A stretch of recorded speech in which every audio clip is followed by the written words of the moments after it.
नमस्ते शरणु शरणार्थी। हार्दिक स्वागत है मेरे चैनल में। मैं हूं रफ़ीक।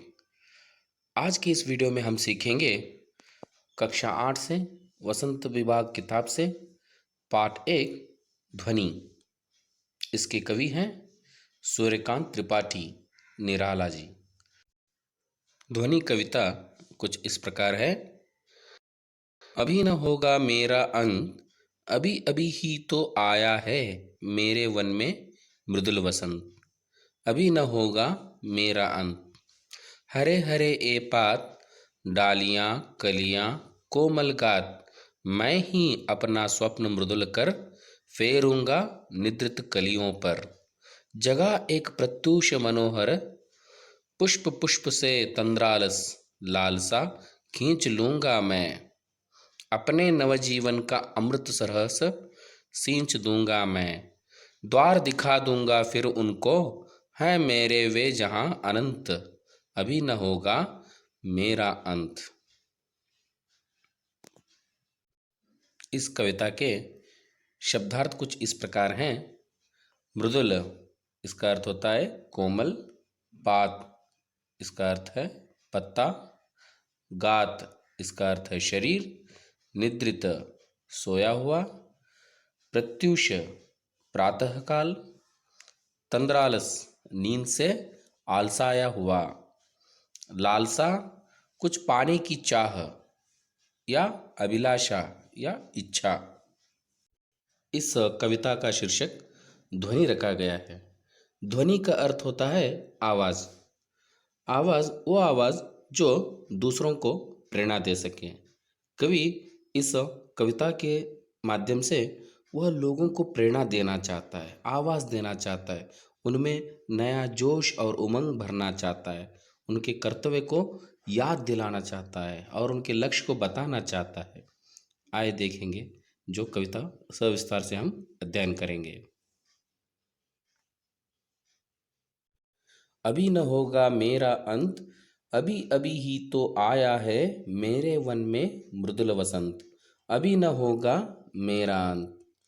कुछ कवि के उनके जो आलोचकों को उनको कहते हैं, कुछ विचारधार जो रहते हैं, जो कवि को कहते रहते हैं, अरे तुम्हारे यहाँ पर तो इस तरह की जो कविताएं रचनाएं करना वहाँ पर असंभव है, शायद आपका कवि जीवन का अंत हो गया है, जो तुम में उस तरह की जो कविताएं रचना नहीं हो पा रहे हैं, ताकि आपका अंत यहाँ पे कवि जीवन का अंत हो गया है।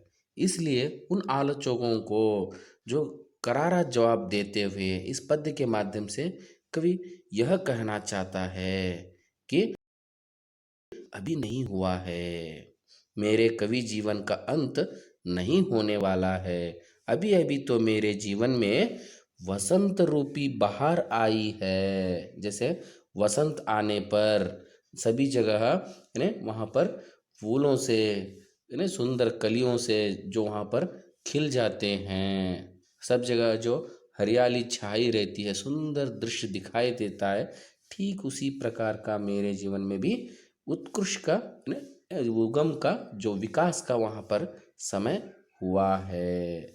जो वहाँ पर वसंत, देखिए आपके पाठ का नाम है, आपकी किताब का नाम भी वहाँ पर वसंत ही रखा है। वसंत वो होता है एक नया जीवन का आरंभ। आपके जीवन में भी कुछ ऐसा ही यहाँ पर देखिए, वो नया जीवन आरंभ करने के लिए जो आप इतने दिनों से जो विचार थे, जो एक नया आशा लेकर वहाँ पर बढ़ने के लिए ये वसंत रूपी जो नाम, जो एक शीर्षक जो है आपको किताब को दिया गया है। ठीक उसी प्रकार यहाँ पे कवि जीवन में भी वसंत आया है।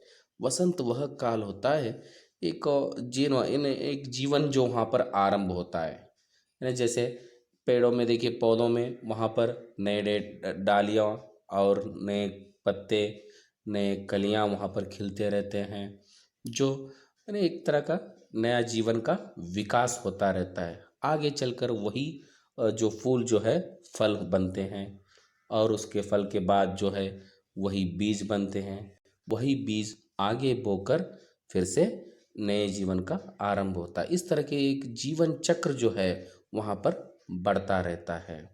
ठीक उसी प्रकार का जो जीवन चक्र यहाँ पर भी है, जो एक नया जीवन का आरंभ का काल जो होता है वह है वसंत ऋतु। इसलिए कवि अपने जीवन को वसंत रूपी कहा है, क्योंकि उसका जीवन अभी अभी आरंभ हुआ है, वसंत रूपी बहार उसमें आया है। तरह कवि पूरे जोश में है, नए नए कार्य करने के लिए तैयार हुए हैं और नए नए कविताएं रचनाएं करने के लिए वो उत्सुक है। हरे हरे ए पात डालियाँ कलियाँ कोमल गात, मैं ही अपना स्वप्न मृदुल कर फेरूंगा निद्रित कलियों पर, जगह एक प्रत्यूष मनोहर। हरे हरे ए पात, पात मतलब पत्ता, डालियाँ ब्रांचेस, कलियाँ यानी बड, कोमल गात कोमल शरीर वाले यानी हाथ गात। और हरे हरे ये जो पत्ते हैं, जो वसंत रूपी में जो मेरा शरीर जो है वहाँ पर, जो उस समय के जो आप पेड़ पौधे देखते होंगे कि उसमें नए नए पत्ते उगते रहते हैं, नए शाखाएं वहाँ पर बढ़ते रहते हैं, यानी जो कलियाँ जो है खिलते रहते हैं। ठीक उसी प्रकार मेरा जीवन भी उसी प्रकार खिल रहा है, मेरा शरीर भी कोमल है। अभी मैं नवजीवन यानी वहाँ पर मैं अभी नवयुवक की तरह आगे काम करने के लिए तैयार हूँ। मैं ही अपना स्वप्न मृदुल कर, जो स्वप्न, जो मेरे आशाएं हैं, जो मेरी इच्छाएं हैं, जो लोगों को यानी फेरूंगा निद्रित कलियों पर, जो सोए हुए हैं मेरे अन्य जो साथी, जो नवयुवक जो हैं, जो बाकी लोग जो आलस्य के कारण सोए हुए हैं, उन निद्रित कलियों पर, जो सुप्त अवस्था में जो सोए हुए हैं, जो क्या करूँगा उनके जीवन में भी प्रत्यूष मनोहर, उनके जीवन में भी यानी प्रातः काल होने का उन्हें आभास करूँगा, उनको भी बताऊँगा कि तुम्हारा जीवन भी आरंभ हो गया है, कुछ न कुछ करो, अपना लक्ष्य प्राप्ति करो।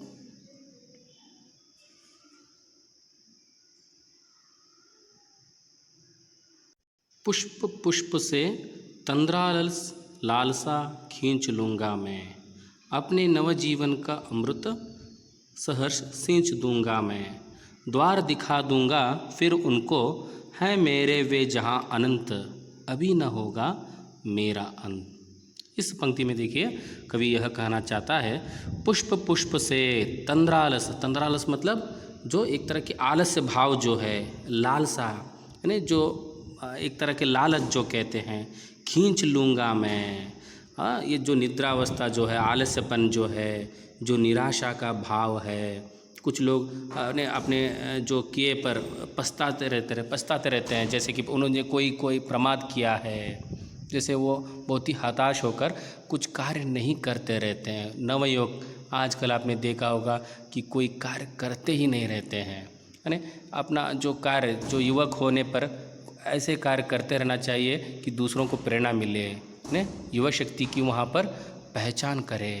लेकिन उन लोगों के लिए कवि ये प्रेरणादायक जो गीत उनमें छिपे जो तंद्रालस जो है, आलस्य भावना को और निराश भावना को यानी मायूसी को दूर करना चाहता है, जो यानी हर एक वसंत की तरह यानी हर जगह वसंत की तरह ही वो भांति उनमें जो नया जीवन का जो वहाँ पर अमृत सहर्ष सींच दूंगा मैं, यानी उनको अमृत का पान कराना चाहता है। उनमें भी एक नवा चेतन जो प्रभात होने का एहसास करवाना चाहता है।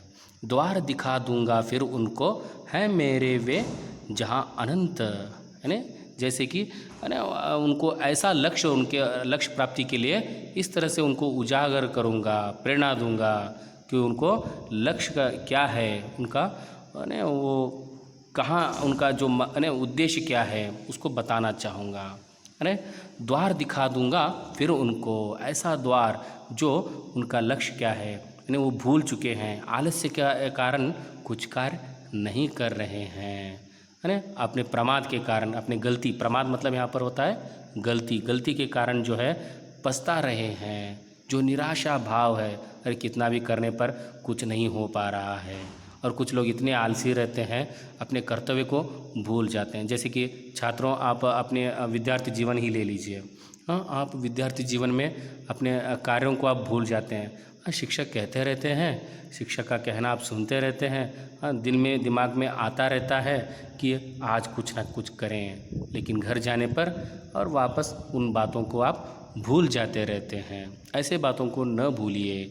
जैसे कि यहाँ पर कवि भी कुछ ऐसे ही बातें कह रहा है, प्रेरणादायक बातें कह रहे हैं, ताकि आपके जीवन में आपके जीवन का लक्ष्य आप प्राप्ति कर सके, यानी उदास न रहें। वसंत ऋतु की तरह अपने जीवन में भी क्या है, नया जीवन का एक वो यानी विकास आप करके नवचेतन होकर आप कार्य करें। ऐसा कार्य करें कि आपका यानी कर्तव्य जो सबको यादगार रहे, जिसका अंत न हो। जैसे हम महान व्यक्तियों को देखते हैं, उनके जो वो यानी अब वो अंत होने पर भी उनके नाम जो हैं अमर हैं। उसी प्रकार ऐसे कार्य करो सबको यादगार रहे। इसलिए वो कवि कहता है अभी न होगा मेरा अंत। मैं भी वहाँ पर कवि जो कहता है मेरा भी अंत नहीं होगा, क्योंकि मेरे जीवन में तो वसंत की बहार आई है, अभी अभी आई है।